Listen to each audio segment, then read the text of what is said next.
আসসালামু আলাইকুম, আশা করি সবাই ভালো আছে।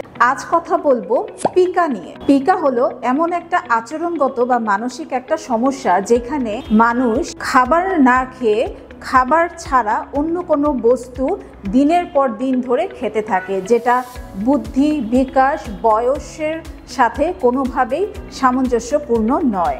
যেমন মানুষ খায় চুন, কাগজ, কাপড়, সাবান ইত্যাদি, অর্থাৎ যে কোনো বস্তুগত জিনিস মানুষ দিনের পর দিন খেতে থাকে।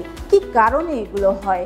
এগুলো সাধারণত খুব কমনলি দেখা যায় আয়রনের ঘাটতির জন্য হয়, অনেকের গর্ভাবস্থায়ও হয়, এছাড়াও বুদ্ধি বিকাশজনিত সমস্যা থাকলে হয়, অটিজমে থাকলে হয়, আবার কারো কারো ক্ষেত্রে ইন্টারেস্টিংলি তীব্র মানসিক চাপে অথবা মানসিক যে চাপটা যখন কেউ প্রকাশ করতে পারছে না অথবা সমাধান করতে পারছে না, অ্যাটেনশন সিকিংয়ের জন্য এই ধরনের আচরণ করে থাকে। কি করা যেতে পারে?